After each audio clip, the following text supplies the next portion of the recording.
I think we're ready to begin. Sorry for the delay. We should still have plenty of time. I'd like to welcome you to the Stockholm School of Economics here in Riga for this very important discussion on the future of Europe after the British referendum to Brexit or leave the EU, and amid other challenges such as the migration crisis and terrorism, or as the title of this afternoon's discussion puts it, upholding the European project in a time of uncertainty. This 3+1 foreign ministers from Baltic states and Germany debate comes ahead of a really critical summit in Bratislava on Friday on the question of where now for the EU. So we're going to be beginning that debate. My name is Bruno Waterfield. I am the Brussels correspondent of the Times of London newspaper. I will be moderating the debate today, and even with starting a bit late, there should be some time for discussion and your questions.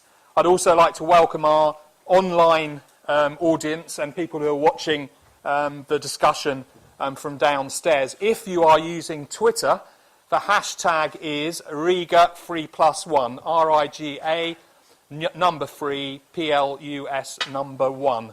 First, let me introduce our distinguished and exciting panel in the order in which they will speak.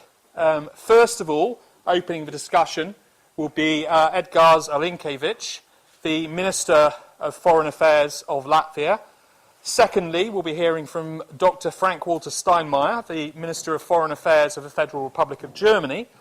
Then we will be hearing from Linas Linkevicius, Minister of Foreign Affairs of Lithuania, and last but not least, we'll be hearing from Matti Masikas, Deputy Minister of EU Affairs of Estonia. The questions that our panel have been asked to address are big ones. There's some of the existential issues facing the European Union, and some of the questions and issues and challenges that people will be grappling with in Bratislava this week. So how will Brexit change the European Union? What will its implications be for the EU and the EU as one of the most important foreign actors on the world stage? What needs to be done in order to nurture and develop the European project and Europe's values? How do you see the future of the EU? What role should the Baltic Sea region play in this process? The ministers will speak for 5 minutes each. We'll have a bit of panel interaction, and then it'll be over to you, the audience. Mr. Rinkevic, could you please begin? And you really want every one of us to answer all those questions in 5 minutes? That's to begin to. That's very challenging. And I think that's also quite of symbolism that we are moderated today by the Times of London about all the consequences that now EU is facing after the Brexit referendum. But on a more serious note, I think that I'll just begin this kind of discussion by some points. The first point, I think that Brexit has shown that there is one important thing that all of us, regardless either that's South and North, East and West in Europe, should address, and that's regaining public trust in the European Union. We have actually spent today a couple of hours of discussing what could be done, what should be done, and I also want to a little bit challenge your kind of introduction or advertisement for Bratislava. Bratislava is only beginning of debate. I frankly would have some management of expectations. I think that there will be more questions put on the table in Bratislava, less answers provided, but it will kick up the most important process of reflection and also the way forward. And then, well, most probably, if everything goes well, then maybe by the 60th anniversary of Rome Treaty, we should have some more clarity. That's where I would caution no huge expectations from Bratislava. It's only beginning of road. It's not the end. And then Second point I want to mention is that I think that most of our publics are now caring about two major issues. One is security. Citizens of EU are worried about their security, be it fight against terrorism, be it all the implications we are seeing from the very challenging neighborhood in the east and south of Europe. We want to see more control of our external borders. We want to see more coordination when it comes to migratory policies, when it comes to the fight against terrorism. Well, we want to see more defense cooperation, but I think that here you will hear a lot of interesting views. I would be rather skeptical about European army, but I would be very much advocating more structured, more targeted defense cooperation. And second, it's about economy, it's about jobs, it's about youth employment. We in Latvia want to see certain developments when it comes to energy union, digital union, when it comes to the better functioning of single market, also better management of Eurozone. So those are issues that we would love to see as being developed. I don't think that we are going to see any revolutionary approaches.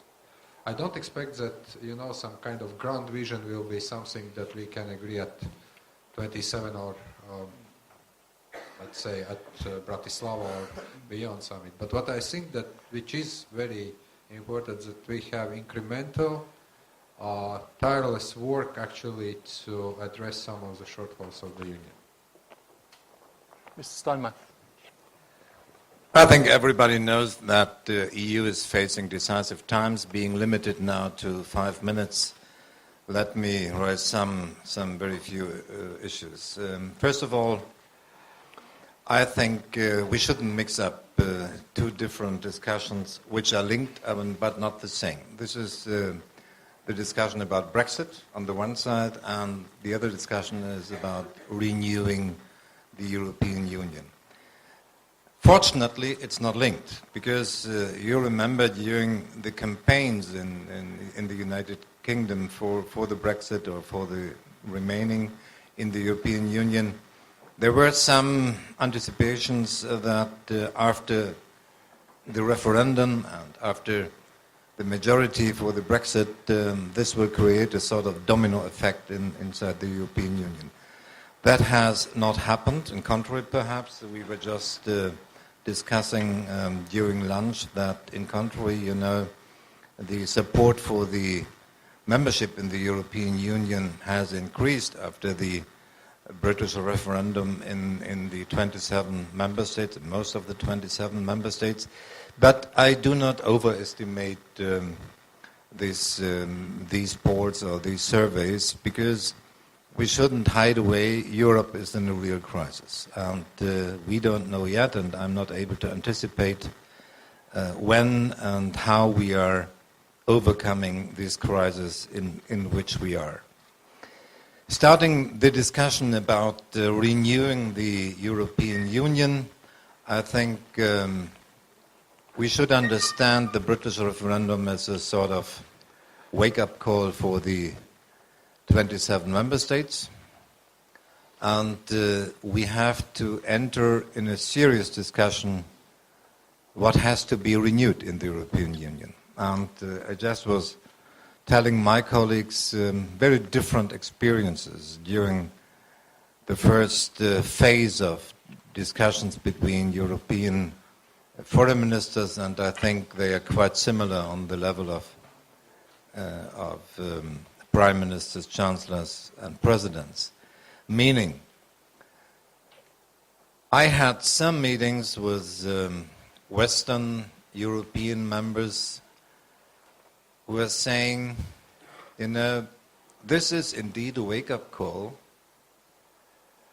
and now we have to be courageous. We have to prepare for the next serious step for further integration of the European Union. And my question is, do we have the legitimacy for that? And there are others who are saying, yes, this is a wake-up call, and that means we have to rethink the process of integration, and first of all, think about and discuss the changing of the treaties. my answer to that, where are we ending when we are now in the middle of crisis, entering in a discussion about changing of the treaties? So therefore, neither the way for next courageous steps towards integration is a solution, nor starting the discussion about changing the treaties. We have to find answers along the way Edgar's was pointing out. And I think what we have to do now, in the very few weeks and months until the celebration of 60 years Roman treaties, we have to give answers on those issues in those political fields in which we were not succeeding during the last year and years. And that indeed is migration policy, that is security, and perhaps not here, but in the whole Mediterranean world of the European Union, is the expectation to answers to employment and growth. So therefore, from my point of view, these are the three main issues, the three main fields in which we have to organize answers and meeting the expectations of the populations in the European member state. That is our duty now for the next weeks and months, and I hope we will succeed. Thank you. Mr. Linkevicius. Thank you. Thank you very much. I liked terminology Frank Walter used, wake-up call, because the question is how many wake-up calls needed to wake up. It depends on personality. For us Europeans, usually one wake-up call is not enough. What I can say, drawing from the Russian aggression in Ukraine, or be it Brexit, sometimes we need more. But nevertheless, it's obvious that after what happened, we all, and Europe is different. And we have to draw lessons. I agree with that. But draw lessons not only out of the outcome and the result, but also the process, how democracy works. Recalling and reminding what were the questions during the campaign before breakfast, Brexit, after the breakfast. It was lunch now, yeah? Okay. It was very good lunch, by the way. What did I say before? Yeah, but recalling what were the questions raised by Brits, actually, when we were talking about lack of competitiveness, right? They talked about the gap between citizens and European institutions. They talked about trust of the citizens. All these questions are valid. All these questions are still on the table. And if we'll think or we'll pretend that nothing happened after what happened, that would be a big mistake. So we have to draw the lessons. Also about the process. I believe that even now, at least colleagues probably also talking to British friends, and some of them, they don't know what happened. When they're asking what you're going to do, how far away you're going to go, they also don't know. Some of them, those who voted in favor of Brexit, they don't know how European institutions working. You know, many elementary questions, and is it not too late to raise these questions? Of course, too late. But not too late for us to draw the lessons, how democracy works. Sometimes referendums organized, and people, they're not informed what they're going to do, what they're going to decide. Not only this referendum, let me briefly just mention the referendum in Netherlands, where some country was taken as a hostage, Ukraine, and the organizers, we're not denying that they don't care about the Ukrainian case, but the point was just to punish own government or Brussels or bureaucracy. Again, is it democracy? Is it really how we would expect to that's also something should be drawn from all that. So really very important. And more to say, when in physics, there's a vacuum, it's filled by something immediately. And my feeling that sometimes when we're prevailing this wait-and-see approach in whatever happening in the world, wait-and-see is very comfortable. This is filled immediately by something. And that means lack of leadership to take decisions on time, to take decisions when it is necessary, not too late or not too little. Again, let's think, are we really capable to do that in the future? And then we will see, there will be no chain reaction, there will be nothing like that, but it's not a done deal. It's not a given. It depends on how we will react. So A very interesting point, but there are definitely more challenges around. Brexit, terrorism, migration, everything at the same time.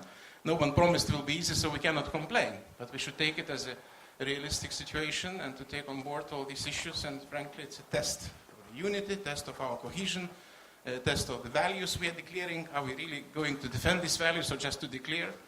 Many aspects coming at the same time. And even if it's after the breakfast, but very important. Yeah. Thank you. Thank you. Mr. Masikas. Thank you. I think a departure of a member state, especially of a big member state, that exposes you to some fundamental, even existential questions about the architecture of the whole union, inevitably, questions that formerly were unthinkable. So, and in that sense, for me, probably the main thing to observe vis-à-vis the Bratislava meeting, or the start of the beginning of the EU's response to this challenge posed by the Brexit vote, is to observe, is to how do the leaders of the 27 member states convey this message that not everything is perfect in the EU, not everything has gone rightly in the EU. To what extent are we able to say that we need to do something different? If not, if that will not be not the message but part of the message, the EU will be continuously under anti-globalization pressure, under the pressure of this anti-globalization wave, which is by no means unique for Europe. It's, if you look at what's happening in the United States, it's the same, and it's no surprise. If you read the new book of the economist Branko Milanovic, The Global Inequality, the globalization has very effectively decreased inequality between the countries, but within rich countries, inequality is on the rise, and that poses very legitimate questions for our citizens. On the European continent, the EU is all about the globalization. The EU embodies everything about the globalization. We have experienced that when, for instance, Estonia joined the EU. There was much talk about how the relations between Estonia and Finland, our closest neighbor from the then existing member states, how it will work, how the workers, people will cross the border, how the trade will go, people coming, buying cheaper goods and so on. Probably the same kind of phenomena on some parts of the German border with Poland and Czech Republic. And the answer, of course, is that this is a globalization in miniature. If we don't manage even that, then what do we manage? So the main question for the months and years to come for the EU is how to remain open, how to retain this openness, while at the same time giving the citizens the feeling of being secure, being protected. And in that sense, one thing very important to observe, how will the European leaders, how will the European Council in October discuss the issue of trade, which is under constant pressure all over the European continent. So I agree with the previous speakers that most probably no big headlines, no new big integration steps will solve the issues. Does not accord to the zeitgeist, but rather concrete steps for the citizens' good. Control of borders, fighting terrorism, and in the field of economy, of course, strengthening and deepening the single market, services market, and not least the digital single market. Of course, the leaders, the political elites in all member states need to have quite a new type of dialogue with the citizens about the globalizations, about the EU, and there is this need to dare to make the positive case for the EU, something that was badly missing in the Brexit debate in the United Kingdom. Thank you.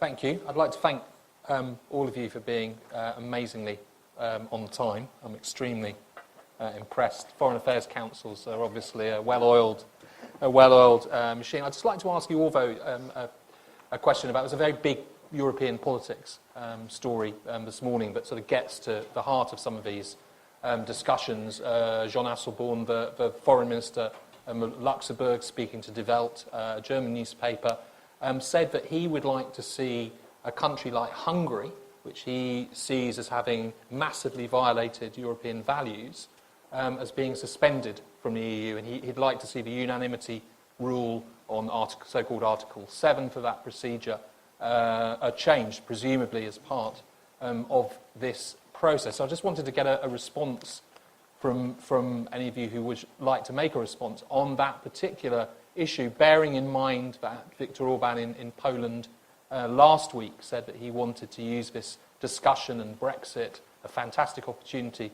He called it for a quote, cultural counter-revolution.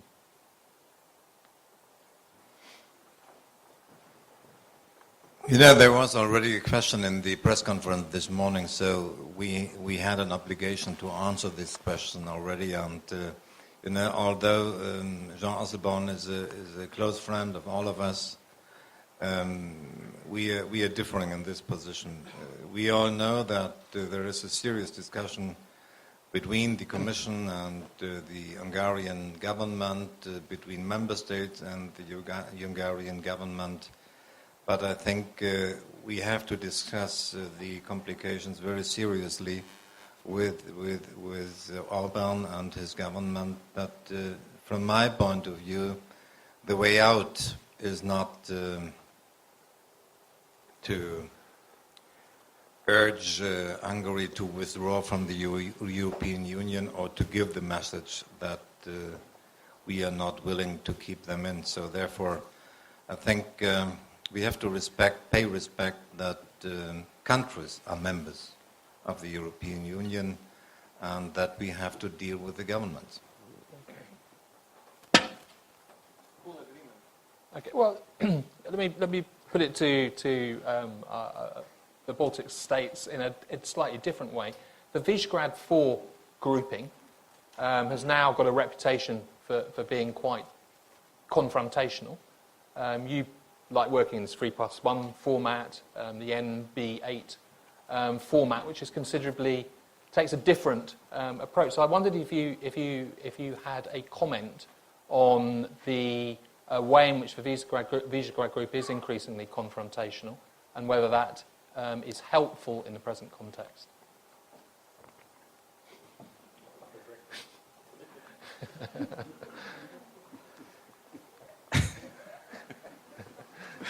No, frankly, we should spare more time in talking to each other, with each other, not about each other, and also to avoid these public statements, as we said during the press conference as well.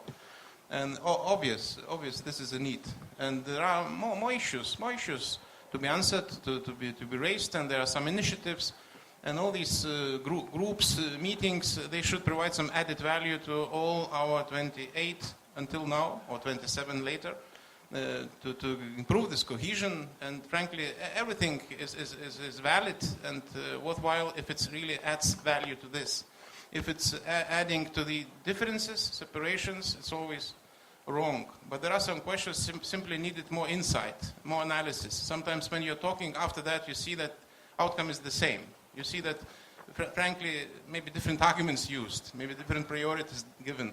We should really calm down a bit because a lot of challenges already, as we agreed, around sufficient for us to face them together, and really to avoid these harsh and radical statements which will not help. So I agree with them. I have no doubt Jean Asselborn, he had maybe good ideas behind, because he was talking about values we all have to defend. We are ready to talk about that. Frankly, plenty of opportunities to talk about that. Are we doing that in practice or not? So let's discuss. Well, I think that we all should remember that kind of regional groups have been existing many years.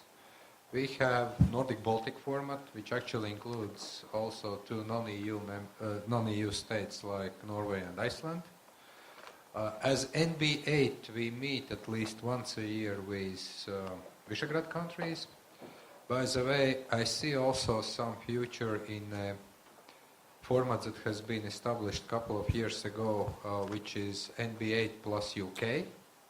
We have this format, we are meeting at least once a year, which is Baltic German. And then there are also Benelux Baltic meetings.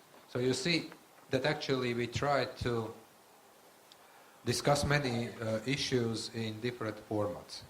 What is very important is that while it is inevitable that in the union of now 28, soon 27, that we have commonality of interest where sometimes geographical issues overlap, sometimes not.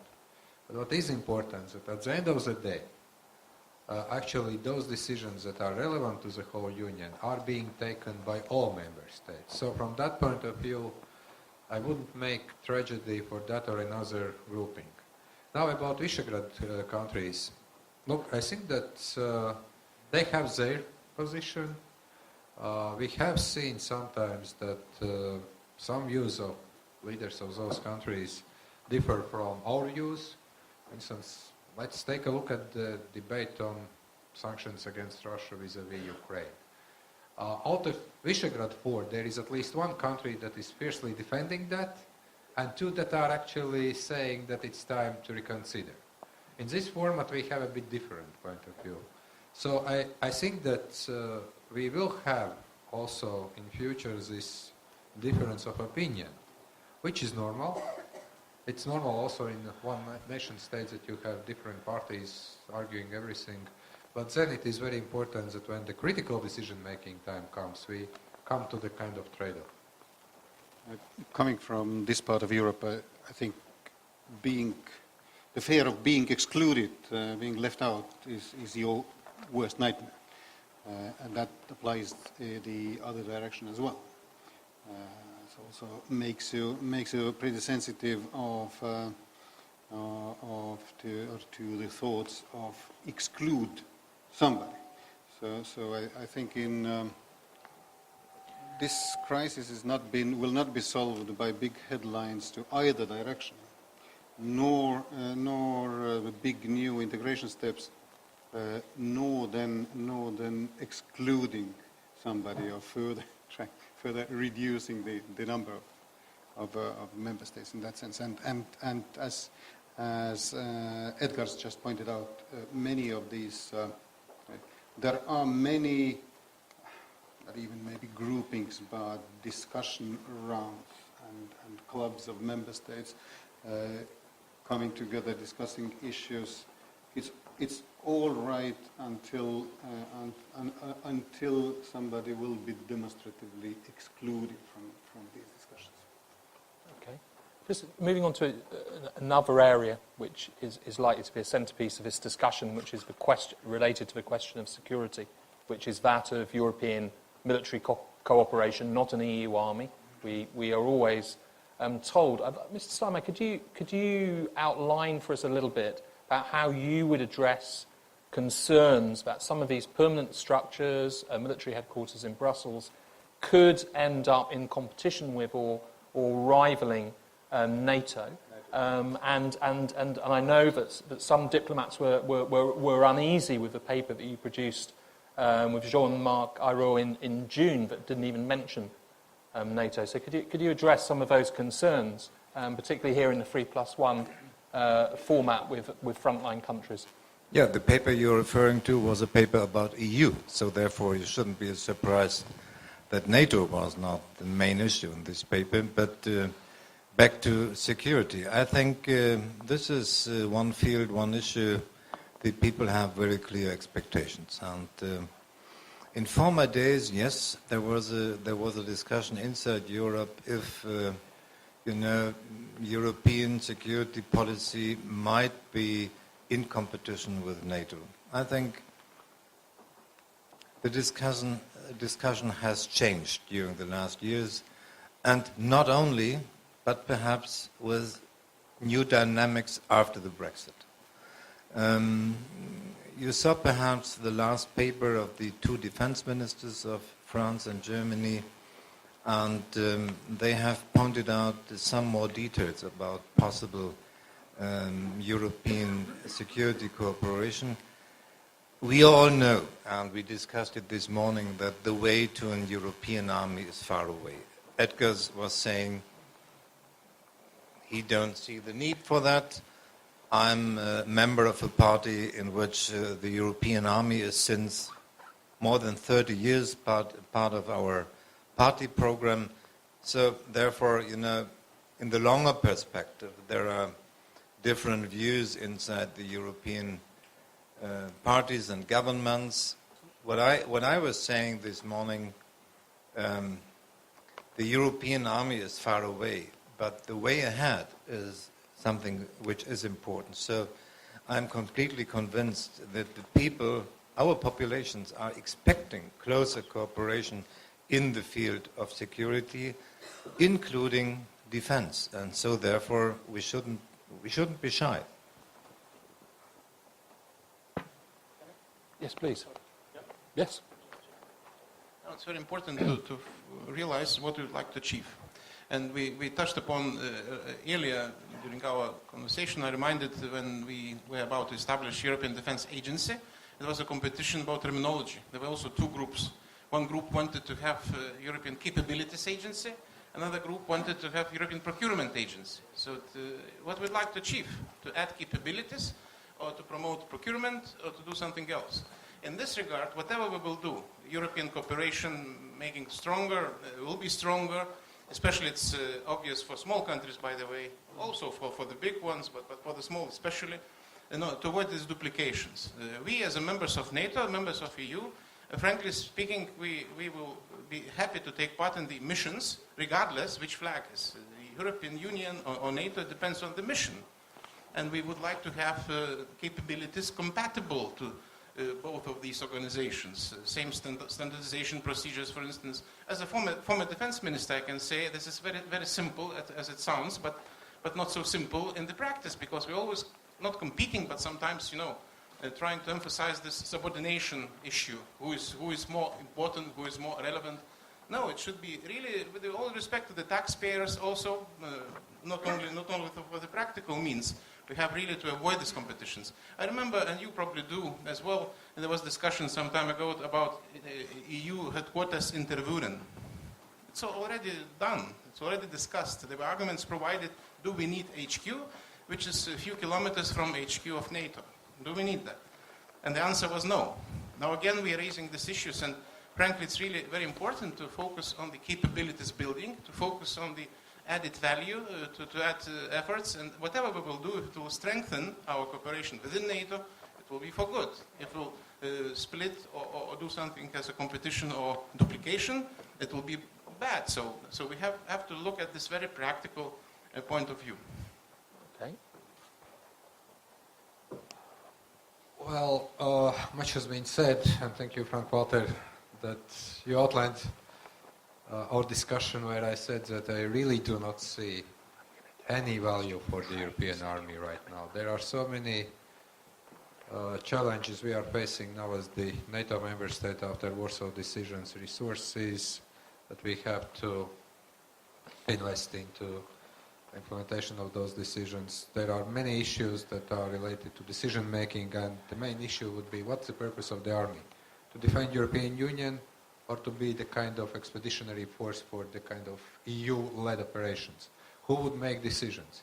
Can we realistically imagine that any of national parliaments, especially right now, would delegate decision-making to European Parliament. Well, I don't believe to that.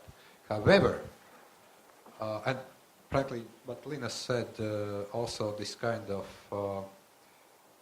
possible competition between NATO and the EU is not a good idea. However, I would say that we would be very ready to explore deeper defense cooperation, be it industries, be it real operational planning, and if as a result of this process, of this exercise, we can probably for the first time to deploy EU battle group somewhere in EU-led operation. If we could be able to show that it's not only ad hoc decision making every time when we decide an operation, then we are scrambling for resources, both financial, military and so on. But if we could actually, again, in a kind of incremental way, to show the value of already what has been achieved through better cooperation and coordination, then I would say that we would achieve some certain goals. So I would say that yes, exploring deeper cooperation in defense field, but no to the creation of some kind of phantoms that unfortunately will not be delivering what we want to see. And frankly, we unfortunately have two projects that have not been completed, Eurozone and Schengen Zone. We all understand that we created it, it works, but because of some structural inconsistencies, be it external borders not being, let's say, guarded according to the same standard, some issues we had to address during financial crisis in 2008, 2011, when it comes to Eurozone, we still have many challenges also with the existing things. So I'm not rather, the grand visionary. I'm very kind of down to the earth guy at this time and at this debate. Okay. Before going out to you, the audience, start getting ready for your questions. I just want to do a very, very quick round of questions on trade. Obviously, the sort of Brexit event and negotiations that will to come will inevitably concentrate our minds on trade, the problems of TTIP, the question of trade following American presidential elections, America's trade agreements in the Pacific Asia area. Now, trade seems to be very, very important. If you talk to particularly German industrialists, they are desperate for TTIP, but there seems to be a popular reaction on the social democratic side as well. So is trade a really big economic issue in the coming period, and how do we address this issue of public trust? That seems to be an area where the public doesn't really believe the economic benefits that come from trade. How do you address that disjuncture?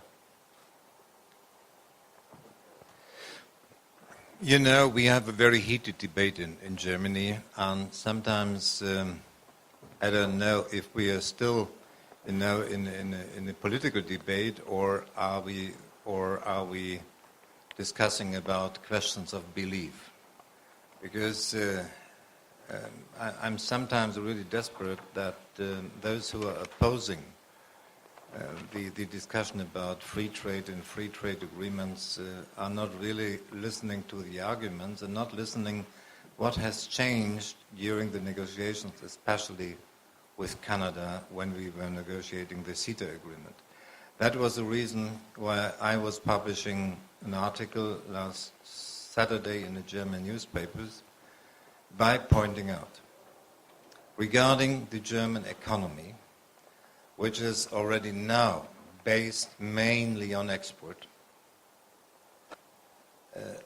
we cannot take a German principled position to be against free trade. Regarding the demographic situation, in Germany we cannot rely on domestic demand in the next future. I think export will become even more relevant in the next future. So therefore, You cannot take a principled position against free trade. What you can do is you can compare different free trade agreements. And doing that, I think it's fair to say that we have reached in our negotiations with Canada, we have reached some significant progress. And we have given answers to those who were skeptical in the past. And we are not yet there with our negotiations with the US when we are talking about TTIP. So therefore, I think what I'm trying to give as a message in the German public is regarding the CETA agreement with Canada, I think we are there. We are keeping our values, we are keeping our standards, and we have a partner on the Canadian side who is negotiating in the same direction. Regarding TTIP, we discussed it during lunch. It's not easy to explain where we are. If there is really still a strong will on the American side to negotiate until the end of the period, until the end of the present administration, or if the American administration under Obama is avoiding any kind of burden on the shoulders of the next administration. So therefore, to be honest, and regarding the status of negotiations, I don't expect that the negotiations will be finished during the present administration. Then we have to wait for the outcome of the elections and see if the next government, if the next administration is eager to reassume the negotiations. Mr. Masikas. Yes, thanks. Trade is a case in point in two ways. First, being the sign, the effect of the globalization that people see in their everyday life. Those mainly blue-collar workers who are in risk of losing their jobs to cheaper countries. But it's also a case in point in a way that trade is a core union EU competence. So, and it's an area that the EU has always been able to deliver. Now this is compromised as well.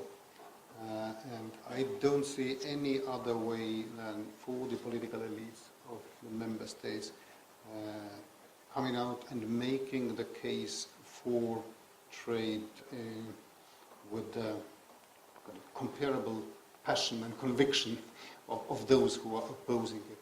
There is no other way. It's also one of the lessons of the Brexit debate in the UK.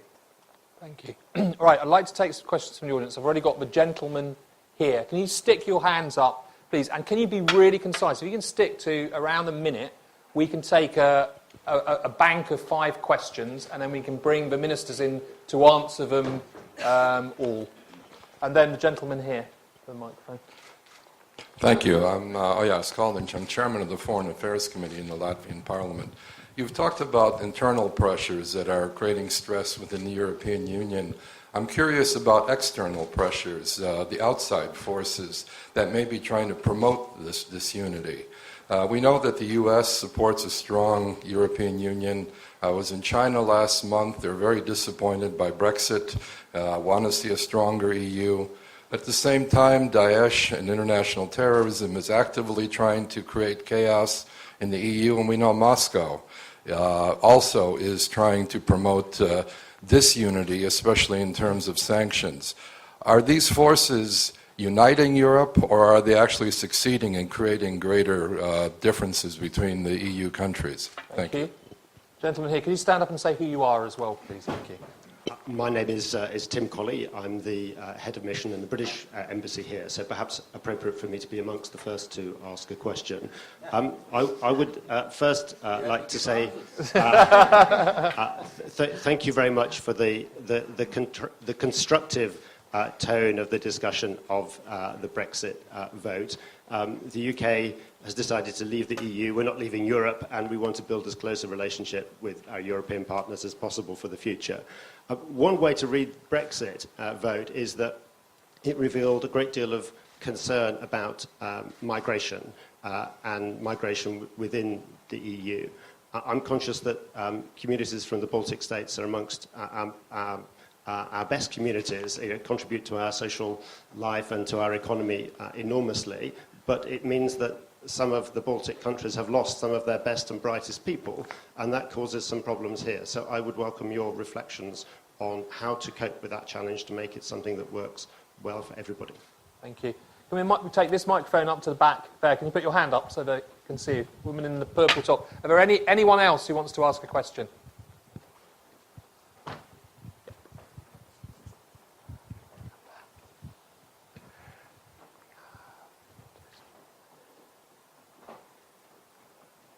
Yes, go ahead.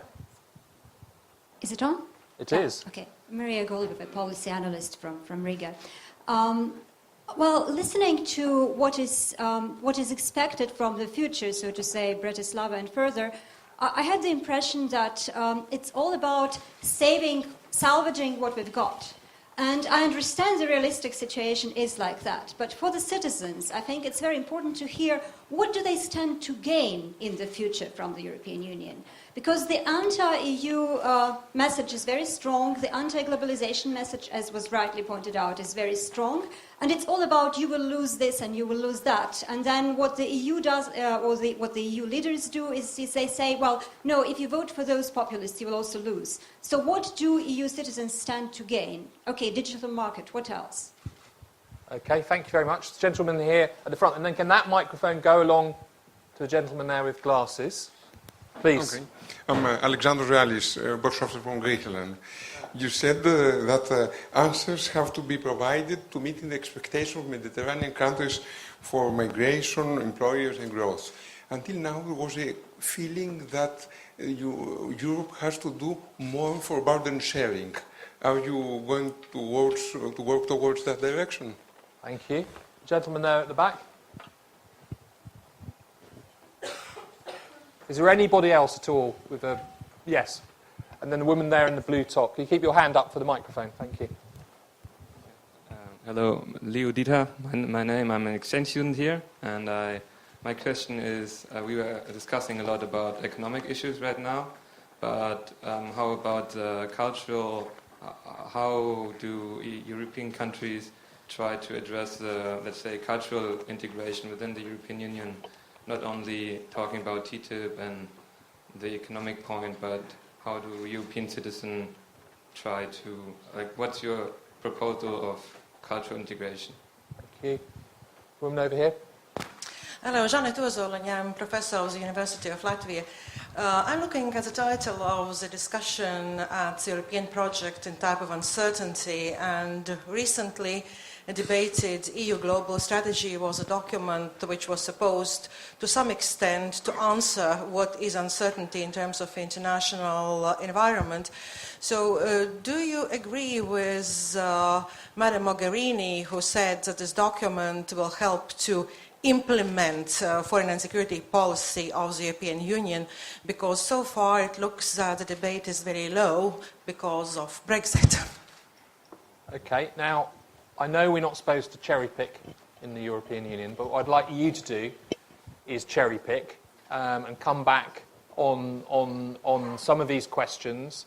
Please take around about 2 minutes, and then that will bring us to the end of this event in any order in which you choose to speak. If I can start. Yeah. I'll try briefly.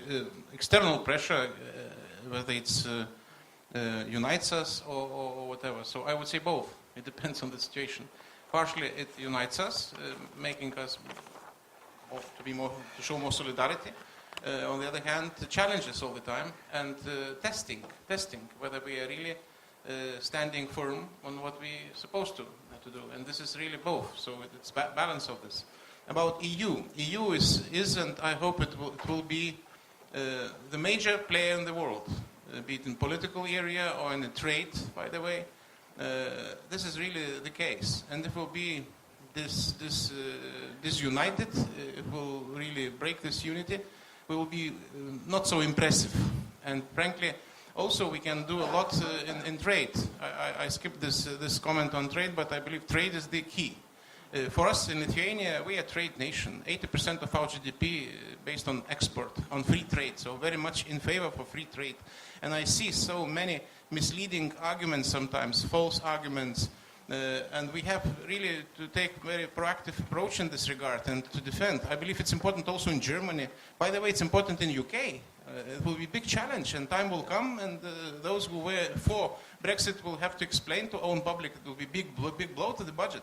So all these issues have to do with that. Okay, short. Brilliant. Well, also cherry picking to some extent. I think Linus answered quite well about the external pressures, about migration issues and internal migration issues and all the lessons learned. When I'm speaking about the kind of challenge for the EU to address key concerns of citizens, economy, jobs, I definitely include also the continuation of our efforts to get the kind of cohesion of the whole Union. We still have quite disparities, let's say, between United Kingdom and Latvia, Germany and Estonia. And the sooner we reach the kind of average living standards, then I think we could also partly address our own internal migratory pressures, and to some extent also that's the answer to what Mrs. Golubeva has asked, what citizens can gain. I have two parts of the answer. The first, let's not underestimate what we already have, and we really take so many things for granted. The peace and stability, even with all the challenges of terrorism, but we still have never enjoyed such, let's say, a stable environment as we have now in centuries. For Latvia, if you look at statistics, even 20 years, compare 1996 with 2016, you've seen that actually the level of economic development, of living standards is increasing. Yes, we all want to see that it increases much quicker, that we all live as in the most developed countries, but it takes time. So all those energy unions, digital unions, everything are only tools actually to show that we still have a lot to gain. And the last one I really want to say about global strategies, global security strategy. Yeah, so it happens that actually High Representative was mandated to submit her global strategy to the European Council in June, a couple of days after Brexit referendum. However, in Gimnich meeting in Bratislava, we were discussing the implementation plan of the strategy. And I think that all those elements that Federica Mogherini has put in the plan, those would help to further develop not only, the kind of foreign policy union, but also tools to implement it. The only trouble that probably, and I suggested her to do it, that she needs to present this implementation plan not only to foreign ministers, but also to ministers of finance. Thank you. A short answer to the young man on the gallery up there, because he was asking, why are you talking about economics? And I think this is, first of all, a misunderstanding. Yes, we were talking about trade and free trade agreements, but remember my last answer, I'm not talking and I'm not focusing mainly on trade and economics. This is a question of politics and political culture, because remember when I was saying, nobody is really willing and ready to listen to arguments. I think the reason for that is that the people have become skeptical if governments and even the European Commission are controlling the situation. And the loss of control is something which is leading to a sort of Euroscepticism. And we have to reconfirm our people, our populations, that back to national governments will not mean that we are regaining control about the present situation. I think only the European Union, that is, my point of view, only the European Union can make us relevant in this complex world. And so therefore, even if it's difficult, and even if it needs some time, I think reconvening on the level of the European Union, bridging the gaps between different understanding, positions and interests, at the end, I think, will lead us to a situation in which the European position is remaining relevant in this new and modern world. Without that, back to national governments, I think, is not the solution. So it's not only about economics. It's about the understanding what it is, the European Union, and from my point of view, we have gained something during the last 60 years, not lost. Thank you. As much as I may distaste the cherry-picking approach, it's still better than the Christmas tree approach that everybody who has worked in Brussels knows all too well. So first on the immigration,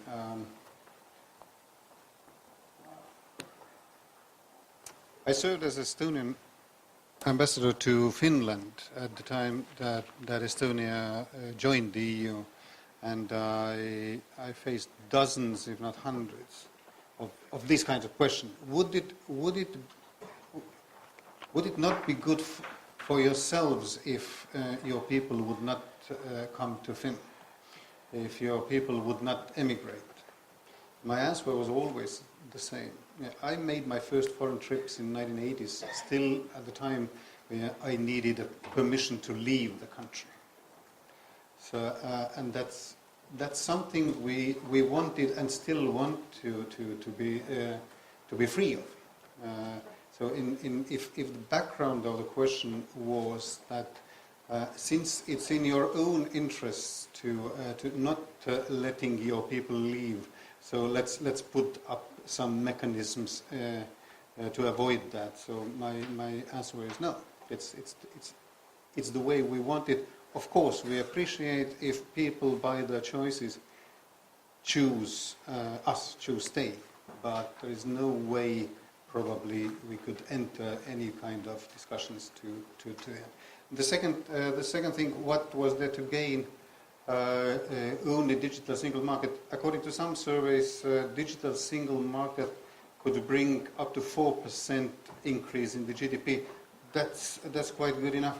There are times you are on the offensive, want to gain something. There are times you are in the defensive. The title of this panel is Upholding the European Project. If we uphold it, we are quite successful already. Thank you.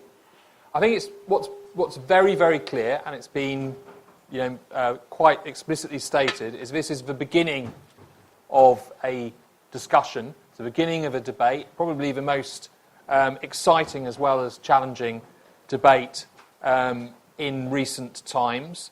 This debate here this afternoon has given us all plenty to think about and to discuss, and it's been made clear that involvement, participation in this discussion will be vital, in that, along the lines of that principle, let's continue the discussion downstairs over some sparkling wine. Because I could just ask you to sit.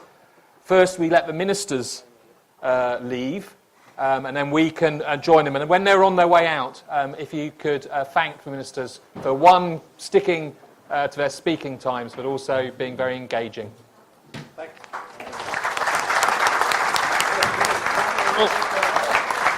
Thank you.